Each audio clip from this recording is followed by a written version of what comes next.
Coming up on Pope's plates, French dressing, cilantro lime dressing, and blue cheese salad dressing.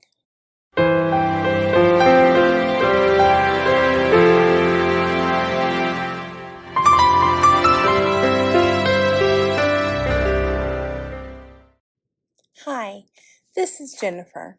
Thank you for joining me as we take a walk through the recipes that have built the culinary foundation of my family. We're going to begin with our French dressing. The first thing you're going to want to do is add 1/2 cup of sugar or Splenda. You want to use some sweetener that dissolves fairly easily. And now let's add 1/3 cup of white wine or champagne vinegar, 1 teaspoon of salt, and 1 to 2 tablespoons of Worcestershire sauce, or however you say that. We're going to be combining our dressing at several different points to make sure everything has dissolved. And so you're going to shake to combine what we have so far before we're going to continue. All right, now let's add 1/3 cup of ketchup and 4 tablespoons of grated onions. And then you're going to want to add 1 clove of finely minced garlic. Make sure that you really mince this finely so that people aren't biting into big chunks of garlic. Now we're going to replace the top on our mason jar and shake really well again to combine the ingredients that we have so far. We're wanting to make sure that everything blends really well. And then you're going to add 1 cup of canola or another neutrally flavored oil. Like, you're not going to want to use olive oil because it has too strong a flavor. Any kind of vegetable oil that's neutral will do. And you can store it in the refrigerator for up to 6 months. Make sure that every time you use it, you shake it because the onion and garlic have kind of settled to the bottom. Now let's begin our cilantro lime dressing. You're going to add 2 large bunches of cilantro leaves. It's okay if there are a few stems in there. Rough chop the cilantro leaves. It's going to go in a food processor, so it doesn't really matter how much it's chopped, but go ahead and rough chop it. And then rough chop 1 large shallot. Now you're going to zest 2 limes. And when you zest any citrus fruit, make sure that you only get the colored part and not the white part. The white part right underneath the zest is very bitter.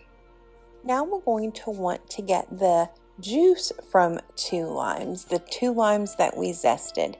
If you roll them under the palm of your hand, pressing down, or you microwave them for about 10 seconds, the microwave or the rolling really helps the lime become more juicy, or lemon, or whatever you're using, and you're able to get as much juice as possible out of them. Either use a actual juicer, or you can catch the seeds in your fingers so that your seeds don't get into your dressing. Now to the blender, we're going to add 1/2 teaspoon of coarsely ground pepper and 1/2 teaspoon of salt.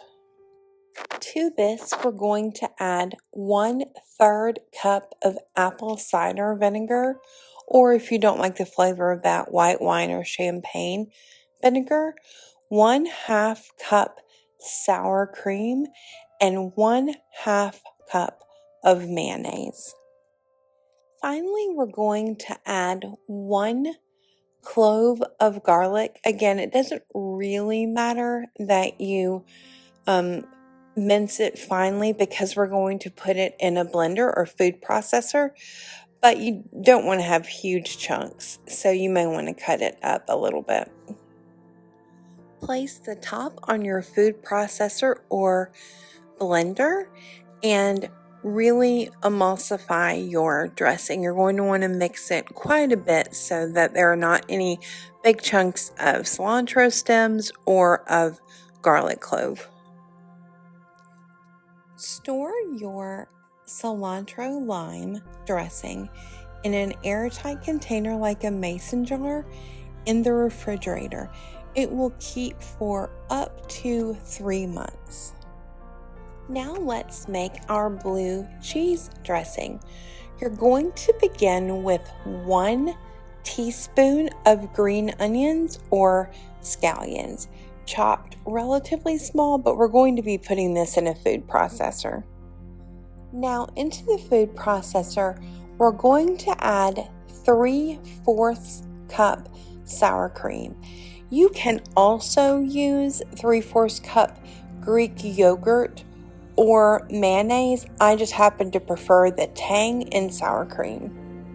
To our food processor, we're now going to add 1/2 cup of heavy whipping cream, and then we're going to add 1 teaspoon of Dijon mustard.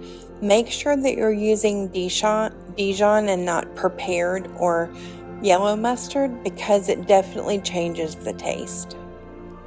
To your food processor, you're going to add salt or pepper to taste. You may want to put in less than you think you're going to want until after you make it and are able to taste it. I usually put more pepper than salt, but I'm not a big salter of food. Now we're going to add half of our blue cheese crumbles. If you want a really super smooth dressing, you can add all of them now, but I like to add some after I blend it. I would say in total we have from 1/4 cup to 1/2 cup, depending on how much you like blue cheese.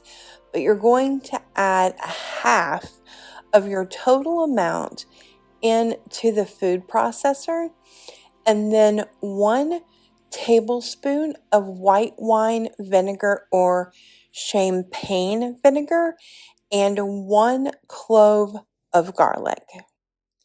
Now we're going to blend our dressing really well. I use a small food processor, obviously, so you're going to blend it really well and then open the dressing, and then you're going to add the remaining blue cheese crumble. Remember, if you want it really smooth, add all of it at first, but I like to see and to eat chunks of blue cheese in my blue cheese dressing. Once you add your whole or chunky blue cheese crumbles, then you're going to stir that. Again, do not blend it. Stir it and store your dressing in a mason jar or airtight container in the refrigerator for up to 3 months. You're going to want to shake this dressing when you use it, just because it tends to settle to the bottom. But it is really fantastic. And if you make any of these dressings, please let us know in the description box below, or let us know what one of your favorites is, even if you haven't made them. Thanks for visiting Pope's Plates. Make sure you give this video a thumbs up. Click the notification bell so that you'll know when we have new videos available. And make sure you subscribe to our channel if you haven't already. Until I see you again, let's get cooking!